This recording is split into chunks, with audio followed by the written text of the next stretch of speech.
Raji home maker channel. இன்றைக்கி நம்ம என்ன பார்க்க போகிறோம் அப்படின்னா, ஒரு காலிஃப்ளவர் ஆம்லேட் தாங்க பார்க்க போகிறோம். இது ரொம்ப சிம்பிளாக இருக்கும், ரொம்ப டேஸ்டியாக இருக்கும். சீக்கிரமாகவே இதை ரெடி பண்ணிடலாம்.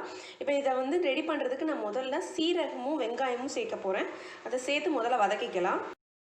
சீரகம் பொரிஞ்சிருச்சு. இப்போ அதில் ஒரு பெரிய வெங்காயம் சேர்த்துருக்கேன். நீங்கள் 3 முட்டைக்கு ஒரு பெரிய வெங்காயம் சேர்த்தா போதும், ரொம்ப சேர்க்க வேணும். 3 முட்டைக்கு, ஏன்னா இதில் எக்ஸ்ட்ரா நம்ம நிறைய சேர்க்க போகிறோம், அதனால நிறைய குவான்டிட்டி வரும். ஸோ இதில் ஒரு பெரிய வெங்காயம் சேர்த்தா போதும். வெங்காயம் நல்லா வதங்கிடுச்சு. இந்த பெரிய வெங்காயத்தோட நம்ம என்ன சேர்க்க போகிறோம்னு பார்த்தீங்கன்னா, பாதி தக்காளி எடுத்துருக்கேன். பாதி தக்காளி போட்டால் போதும். இந்த தக்காளி பார்த்தீங்கன்னா அதில் இருக்க விதையெல்லாம் எடுத்துகிட்டு, அது மேலே இருக்க ஸ்கின் பகுதி விதையெல்லாம் எடுத்துட்டேன். ஸ்கின் பகுதியை மட்டும் போட்டிருக்கேன். விதை போட்டுறாதீங்க, டேஸ்ட் நல்லா வராது. இப்போ இந்த பாதி தக்காளி ப்ளஸ் ஒரு பச்சை மிளகாய் எடுத்துருக்கேன், போதும். நீங்கள் ஒரு தக்காளி போட்டிங்கன்னா புளிப்பு ரொம்ப அதிகமாகிடும். ஸோ பாதி தக்காளி சேர்த்துக்கோங்க. தக்காளி வெங்காயம் நல்லா வதங்கிடுச்சு. இப்போ நான் என்ன சேர்க்க போகிறேன் அப்படின்னு பார்த்தீங்கன்னா, ஒரு 1/4 ஸ்பூன் குழம்பு மிளகாய் தூள் சேர்க்க போகிறேன். 1/4 ஸ்பூன் போதும். இந்த 1/4 ஸ்பூன் குழம்பு மிளகாய் தூள் வீட்டில் இருக்கிறத நீங்கள் யூஸ் பண்ணிக்கோங்க. அப்படி இல்லைன்னா கொஞ்சமாக மிளகாத்தூள், மல்லித்தூள், மிளகு சீரகத்தூள் சேர்த்து பயன்படுத்திக்கோங்க. இப்போ குழம்பு மிளகாய் தூள் நல்லா வதங்கிடுச்சு. இப்போ என்ன சேர்க்க போகிறோம் அப்படின்னு பார்த்தீங்கன்னா, காலிஃப்ளவர். இந்த காலிஃப்ளவர் நல்லா அந்த ஷாலட்ஸை பிரித்து சின்ன சின்னதாக எடுத்து வச்சுருக்கேன்.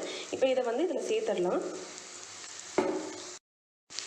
இப்போ இதில் கொஞ்சமாக தண்ணி சேர்த்துக்கோங்க, ரொம்ப சேர்த்துறாதீங்க, கொஞ்சமாக தண்ணி சேர்த்துக்கோங்க. இப்போ இதில் கொஞ்சமாக கரம் மசாலா சேர்த்துக்கோங்க. இப்போ இதில் கொஞ்சமாக மஞ்சத்தூள் சேர்த்துக்கோங்க. இப்போ இதில் கொஞ்சமாக கருவேப்பிலை சேர்த்துக்கோங்க. இப்போ இதில் கொஞ்சமாக கொத்தமல்லி சேர்த்துக்கோங்க. இப்போ காலிஃப்ளவர் நல்லா வதங்கிடுச்சு, நல்லா வாசனை வர ஆரம்பிச்சிருச்சு. இப்போ அடுப்பு அமர்த்திடலாம். அமர்த்திட்டு இது ஆறுனதுக்கப்புறம் நம்ம என்ன செய்யலாங்கிறத பார்க்கலாம். இப்போது நான் இதில் 3 முட்டை எடுத்து வச்சுருக்கிறேன். இதில் கொஞ்சமாக தூள் உப்பு கலந்துக்கலாம்.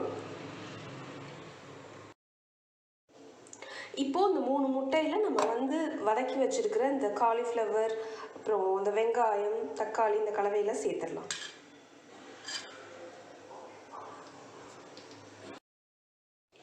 இப்போது அதை சேர்த்தாச்சு. இவ்வளோ கலர்ஃபுல்லாக இருக்குது பாருங்கள். இப்போ இதை நல்லா அடிச்சிடணும். நல்லா அடிச்சுட்டு இதை தோசை தவாவில் சேர்த்துடலாம். இப்போ காய வச்சு இதில் எண்ணெய் விட்டுட்டு, இப்போ அடித்து வச்சுருக்கிற இந்த ஆம்லேட்டை நம்ம தோசைக்கல்லில் ஊற்றிடலாம். ஊற்றிட்டு 2 நிமிஷம் இது வேகட்டும். இப்போ எப்படி இருக்குன்னு பார்க்கலாம். காலிஃப்ளவர் எக் ஆம்லேட் ரெடி ஆகிடுச்சு. இது பிரேக்ஃபாஸ்ட்டுக்கும் சாப்பிட்டுக்கலாம், லஞ்சுக்கும் எடுத்துக்கலாம். இந்த ஆம்லேட்டை உங்கள் வீட்டில் ட்ரை பண்ணி பாருங்கள். இந்த ரெசிபி உங்களுக்கு பிடிச்சிருக்கு அப்படின்னா ராஜி ஹோம் மேக்கர் சேனலை லைக் பண்ணுங்கள், ஷேர் பண்ணுங்கள், சப்ஸ்கிரைப் பண்ணுங்கள். மறக்காமல் இந்த பெல் ஐக்கானையும் கிளிக் பண்ணுங்கள். அப்போ தான் நான் என்ன வீடியோ போட்டாலும் உங்களுக்கு நோட்டிஃபிகேஷனில் வரும். தேங்க்யூ.